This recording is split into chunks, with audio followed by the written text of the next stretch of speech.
জয় নিতাই।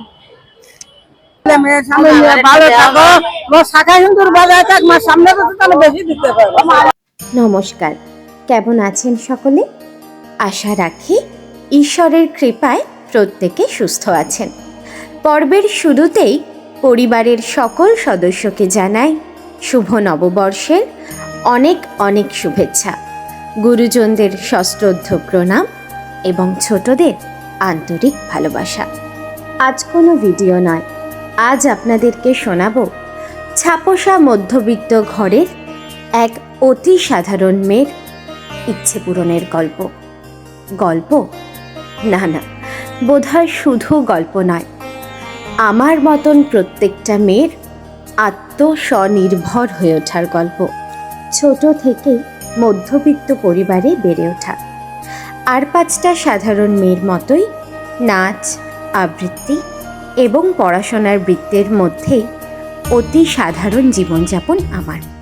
আমরা যারা middle class ফ্যামিলিতে বিলং করি তারা কম বেশি প্রায় প্রত্যেকেই জানি কিভাবে স্বাদ আর সামর্থ্যের মধ্যে একটা প্যারালালি ব্যালেন্স করে চলতে হয়, এবং বেশিরভাগ ক্ষেত্রেই জীবন আমাদেরকে শিখিয়ে দেয় কিভাবে নিজের স্বাদটাকে মনের মণিকোঠায় বাক্সবন্দি করে সামর্থ্যের সাথেই তাল মিলিয়ে চলতে হবে।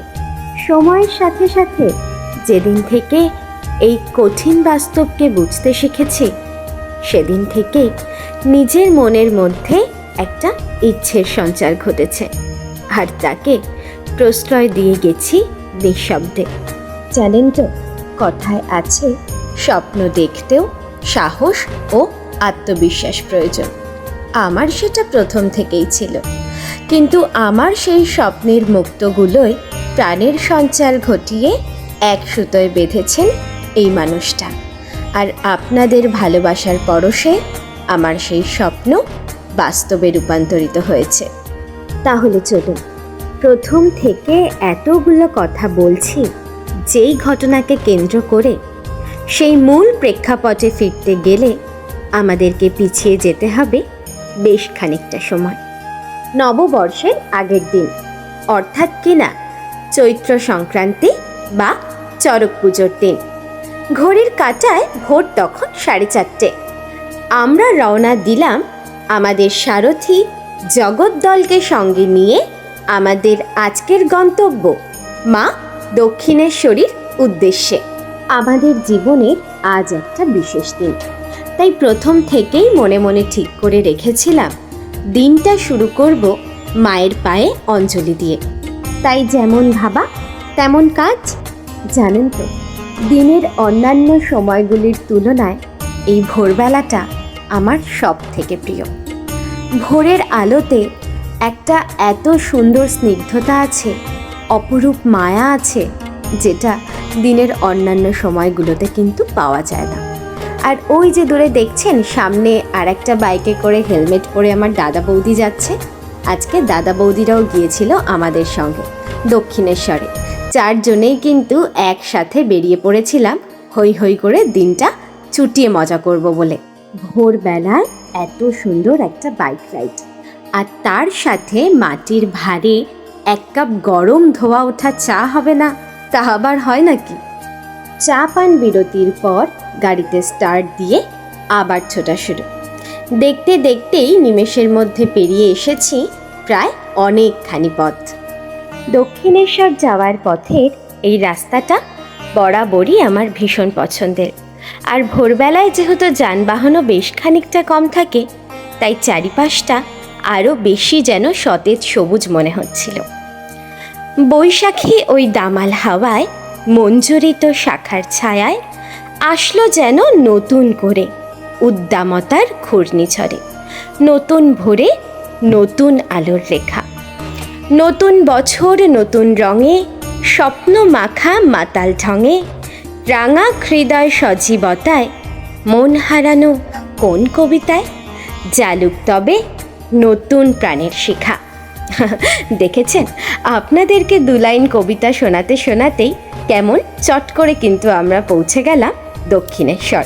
বাড়ি থেকে বেরিয়েছিলাম মনে এক রাশ উত্তেজনা নিয়ে, কিন্তু চড়ক পুজোয় দক্ষিণেশ্বর কালীবাড়িতে পূর্ণার্থীদের যেই অবিশ্বাস্য রকমের ভিড় উপচে পড়ে সেই সম্বন্ধে কিন্তু আমাদের কারোরই কোনো ধারণা ছিল না।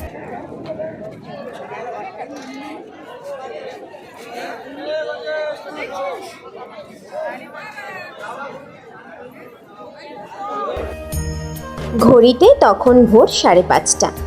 মায়ের মন্দিরের প্রবেশদ্বার খোলা হয় সকাল 6টায়, যার জন্য পূর্ণার্থীরা কিন্তু অধীর আগ্রহে মেন গেটের বাইরেই অপেক্ষা করছে মন্দিরে প্রবেশ করার জন্য। মনে মনে ভেবেছিলাম গঙ্গায় স্নান সেরে মা গঙ্গাকে বরণ করে পুজো দিয়ে তারপর আজকের দিনটা শুরু করব। তেমন প্রস্তুতি নিয়েও গেছিলাম জানেন, কিন্তু এই ভিড় দেখে তার সাহসে কুলোলো না। কি ভালো হতোই বলুন তো যদি তেমনভাবেই দিনটা শুরু করা যেত। আসলে মায়ের যে কি ইচ্ছে তা কেবলমাত্র মাই জানে। একটু হতাশ হয়েই আবার ফিরে আসলাম বাড়ি। ও হ্যাঁ, তার মধ্যে জানেন তো, মহিলাদের স্নানের পরে যে পোশাক পরিবর্তনের ঘরটি আছে সেই ঘরটিও তালা বন্ধ করে রেখেছে। আর এই খোলামেলা জায়গায় পোশাক পরিবর্তন করতে আমি একেবারেই কমফোর্টেবল নই, যার জন্য আমাদের আর গঙ্গা স্নান সারা হলো না। বাড়ি এসে তাড়াতাড়ি করে স্নান পুজো সবকিছু সেরে নিয়ে তৈরি হয়ে গেছি।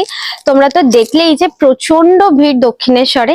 এত ভিড়ের জন্য আমি স্নান করা পুজো দেওয়ার স্কোপ পাইনি, ভিড়ের চোটে ভয়ে বাড়িতে পালিয়ে এসেছি।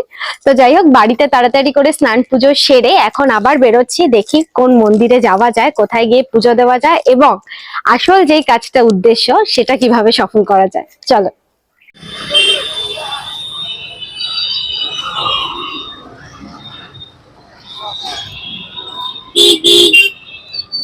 আমার বাড়ি থেকেই কিছুক্ষণের দূরত্বেই মধ্যমগ্রাম কালীবাড়ি।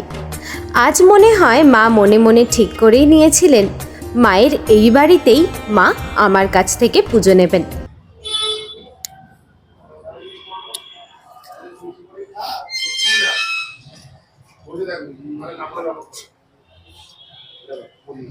ঠাকুর মশাই বলছি, আমরা এসেছি মধ্যমগ্রাম কালীবাড়িতে আজকে মায়ের কাছে পুজো দিয়ে তারপর আমাদের দিনের যে কার্যকলাপ আছে বাকি দিনটা শুরু করব।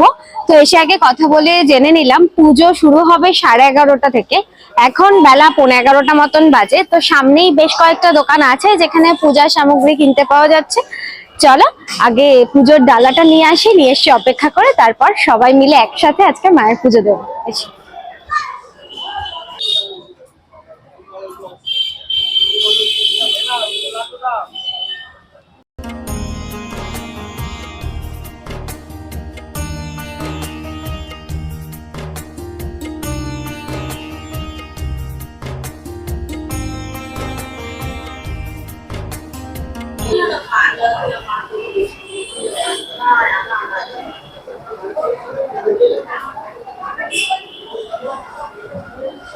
মন্দিরটা কিন্তু খুব সুন্দর, আমি কোনোদিনও আসিনি, মানে এত কাছাকাছি বাড়ি হয়েও কখনো আসা হয়নি, এই প্রথমবার। বেশ ভালো লাগতো, সুন্দর মন্দিরটা। তিথি, তুমি আমাদের পরিবারের সদস্যদের সব বলে দাও মন্দিরের নিয়ম কি আছে, কখন আসলে ভোগ পাবে, মন্দিরে পুজোর সময় কখন, একটু বলে দিলে। নিয়ম বলতে আমি যেটুকু জানলাম এখানে এসে, প্রত্যেক দিনই বেলা 11:15 থেকে 11:30টার মধ্যে এখানে নিত্য পুজো শুরু হয়। আর মন্দিরের সামনেই তোমাদেরকে তো দেখালাম 2-3টে পুজোর ডালার দোকান রয়েছে, সেখান থেকেই তোমরা পুজোর যা যা সামগ্রী সবকিছুই পেয়ে যাবে। আর বেলা 11:30টার মধ্যে তোমাদেরকে পুজো দিতে হবে। আর তোমরা যদি কেউ চাও এই মন্দিরে ভোগ প্রসাদ গ্রহণ করতে, তাহলে অবশ্যই আগের দিন স্ক্রিনে দেওয়া নাম্বারটায় যোগাযোগ করে তোমাদেরকে ভোগ প্রসাদের জন্য কিন্তু বুকিং করতে হবে। এখানে মালসা ভোগ পাওয়া যায় এবং মালসা ভোগের যা কোয়ান্টিটি থাকে, মানে কর্তৃপক্ষের কাছ থেকে যেটুকু শোনা, তাতে মোটামুটি 2 থেকে 3 জনের কিন্তু হয়ে যায়। মালসা ভোগ তোমরা কালেক্ট করতে পারো 200 টাকা যার মূল্য, এবং শুধুমাত্র রবিবার বাদ দিয়ে, রবিবার কিন্তু তোমরা কোনো রকম ভোগ প্রসাদ পাবে না। আর এটা বলে দাও দর্শক বন্ধুদের যে এই মন্দিরে কি মানে কোন কোন দেবতার মানে মন্দির আছে। আমরা জানি তো কালীবাড়ি, মধ্যম কালীবাড়িটা আমরা সবাই জানি, কালীবাড়ি, তাছাড়াও কালীবাড়িতে তো মা তো অবশ্যই আছেন, কিন্তু মায়ের বাড়ি যখন আমার সানগ্লাসটা উল্টে গেল, দাঁড়াও। তো যাই হোক, মায়ের বাড়ি যখন মা তো থাকছেই, তার সাথে রয়েছে বাবা, মানে তোমরা কিন্তু পেয়ে যাচ্ছ মহেশ্বরের দর্শনও পাবে এখানে আসলে।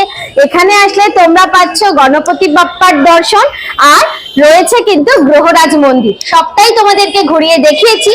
এবার চলো যেটা বাকি আছে সেটা একটু টুক করে ঘুরে দেখে নেব। সেটা হচ্ছে আমাদের সকলের প্রাণের রাধা মাধবের মন্দির। এসো।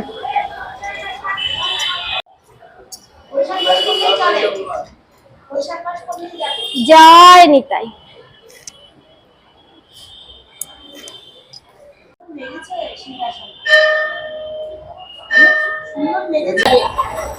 আমি এই মুহূর্তে রয়েছি মধ্যমগ্রাম কালীবাড়ির যে অফিস ঘর, সেই অফিস ঘরের সামনে। আর এখানে দেখো একটা বোর্ডে কিন্তু লেখা আছে সকাল 8:30 থেকে দুপুর 12:30 পর্যন্ত অফিস খোলা থাকে, এবং বিকেল 5:30 থেকে রাত্রি 8:30 পর্যন্ত। তোমাদেরকে তো একটু আগেই বললাম এই মন্দিরে মালসা ভোগের ব্যবস্থা রয়েছে, তো আমিও ভাবছি একটা মালসা ভোগ নিয়ে নিই। আমি কিন্তু আগের দিন অর্ডার করিনি, কারণ আমি জানতাম না, কিন্তু আজকে যেহেতু একটা বিশেষ দিন সেই জন্য কিছু মালসা এক্সট্রা রয়েছে, তো প্রসাদ পাওয়ার সুযোগটা কি করে ছাড়ি। তো চলো মালসা বুক করি, তারপরে মালসা পেলে অবশ্যই তোমাদেরকে ভোগ প্রসাদ দর্শন করাবো। মালসা ভোগের মূল্য কত? 200 টাকা। আচ্ছা, কি কি থাকে ভোগে? আজকে খিচুড়ি, হ্যাঁ, কিছু আপনার থাকবে, তরকারি থাকবে, ডাল তরকারি থাকবে, পায়েস থাকবে। খিচুড়ি, তরকারি আর পায়েস, তাই তো? আর 5 রকমের ভাজা। আচ্ছা, প্রত্যেকদিন কি তাই থাকে? কালকে আবার কালকে রবিবার। কালকে রবিবার তো মালসা হবে। পয়লা বৈশাখ বলে কি কাল মালসা হবে? মালসা হবে। অন্যান্য রবিবার তো হয় না। আচ্ছা, আর প্রত্যেকদিন কি খিচুড়িই থাকে নাকি কিছু অন্য? 3 দিন খিচুড়ি থাকে, 3 দিন অন্নভোগ থাকে। আচ্ছা, 3 দিন খিচুড়ি থাকে, 3 দিন অন্নভোগ থাকে। আচ্ছা, আবির সরকার। চলো চলো চলো এবার গিয়ে পুজোয় বসি, তারপর আবার কথা হবে। স্বল্প পরিধির মধ্যে মায়ের মন্দিরটি যেন শান্তির আধার, এবং মন্দির কর্তৃপক্ষের প্রত্যেকটা সদস্যের ব্যবহার অত্যন্ত সৃজনশীল। আমি আমার দর্শক বন্ধুদের বলবো, যদি সম্ভব হয় একবার হলেও মধ্যমগ্রাম কালীবাড়ি থেকে অবশ্যই ঘুরে যেও। নমো কালী কালী মহাকালী কালীকে পাপহারিণী সর্বকাম হতে দেবী নারায়ণী নমস্তুতে। মহিষাগ্নি মহামায়ী চামুণ্ডী মুণ্ডমালিনী আয়ুরারোগ্য বিজয়ন্তিনী দেবী নমস্তুতে।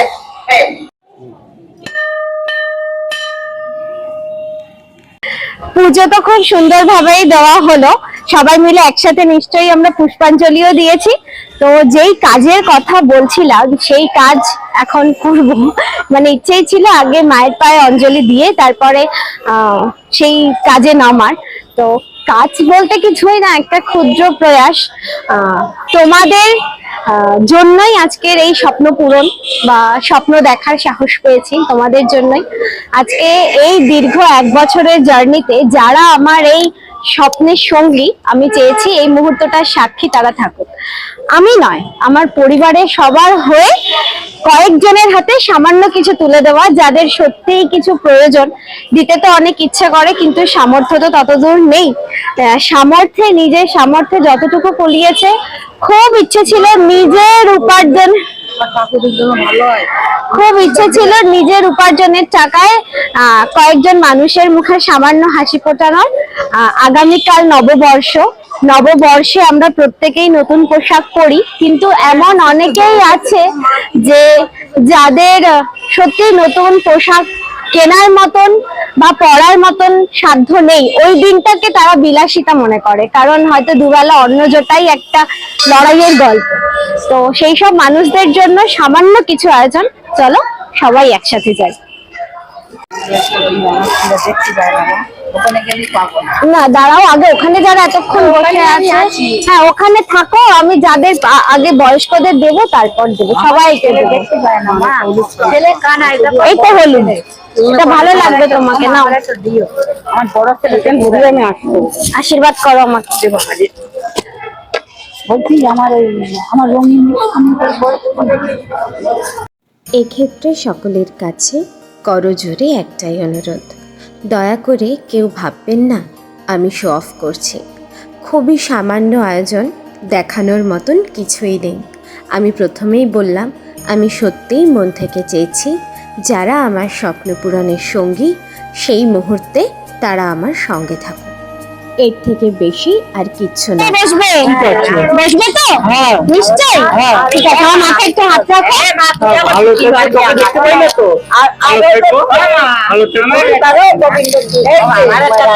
ফোটাতে পারি তেমন ভাবে আশীর্বাদ করো।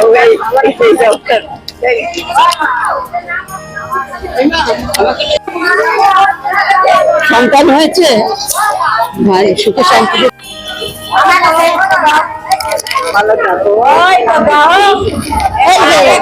ভালো থাকো, ছেলে মেয়ের সামনে নিয়ে ভালো থাকো, মোর শাখা হিন্দুর বজায় থাক, মা সামনে কথা আমি বেশি দিতে পারবো।